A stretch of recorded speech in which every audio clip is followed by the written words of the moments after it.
Welcome to MonkeyBiz. On today's show, we pay homage to a YouTube queen, make our wardrobe a little more socially conscious, and check out a movement started in cyberspace.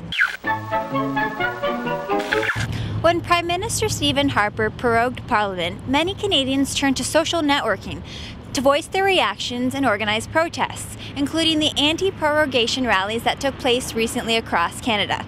MonkeyBiz was at the Hamilton rally to see what it was all about.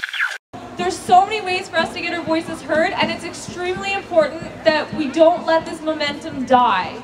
It started on December 30th when Chris White and I both created separate Facebook groups and realized that we were working towards the same target. We combined forces and we started planning rallies, and the response was amazing. Social networking allowed us to get the message out across the country instantly, and I mean, within a week we had 40 cities on board, and now we're up to over 60 with 5 international locations, which wouldn't have been possible without social networking.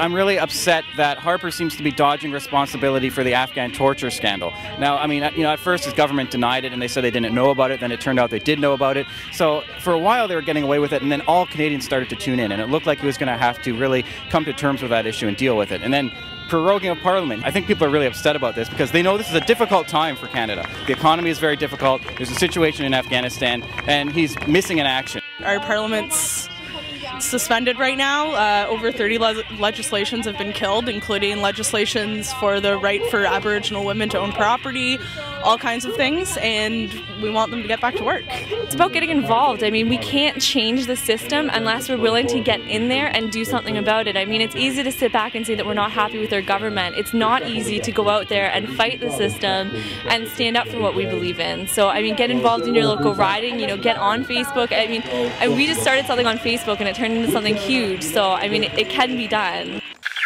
For information about more protests that could take place next month, visit the Facebook page CAP, a second wave of action.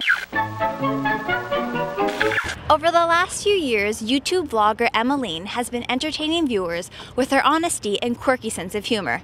With over 1,200 subscribers and thousands of hits, she tells us about her online success. Hi YouTube, I'm here with MonkeyBiz today. I'm horribly addicted to YouTube and I'm very proud of it. I decided to do video blog because I saw user feedback on YouTube, so I'm like, yeah, I could do that, So that's pretty much why I started doing them. And I think I'm just kind of quirky enough that it's either very entertaining or they watch it like, what is this girl doing, So I think that's probably the appeal of them. I've gotten personal satisfaction from people seeing my videos and liking them. I've also gotten monetary satisfaction. I am a YouTube partner. I have enough viewers that I allow YouTube to put ads on my videos and I share revenue from it. I've also, believe it or not, gained friends. It's not like, oh, I have so many friends on. It's actual friends. I've been talking to people for years that, we have constant rapport between each other. So I've really just gained an outlet and a way to meet people. That's basically how it is. Here goes. I'm dancing. I think with the video How to Be Popular on YouTube, I just think it's great that it's gotten that many hits. I honestly thought of it off the top of my head. I didn't even know if we had turpentine when I had the video idea. I just came upstairs with the camera. I'm like, I need some turpentine, and my in-laws, I lived with them at the time, they're like, what are you talking about? I have to strip for the camera. And they're like, what? So it's actually it makes me feel really good that it's gotten so many views because it's kind of validated the creative side I have, not just the sit and talk to the camera side. So, First tip is grow thick skin. You're on the internet, there's going to be people that are just going to put you down because they're trolls. But basically do what you're good at, do what you like, continue to do it, and then find your niche. And once you find your niche, the viewers will just kind of come. Already hooked? Check out Emmalene's YouTube channel for all of her videos. At her Locke Street shop, Zoe Zimmerman is committed to selling clothing that is both fashionable and has a social conscience. She gives us a peek at some of Kataya's designs.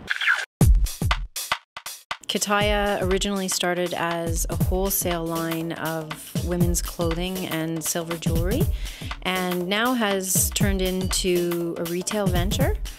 I get a lot of inspiration for the designs from Asian styling. I love that sort of classic look with a bit of an edge to it. I think something that makes Kataya a unique product is that all the designs are ethically manufactured, so there's no sweatshops, there's no child labor. I've put a lot of passion and love into it, and I aspire to see that continue on through the clothing and ultimately to the end user. Find out more about Kataya at kataya.ca. That's our show. Keep an eye out for our monkey and see you next time on MonkeyBiz.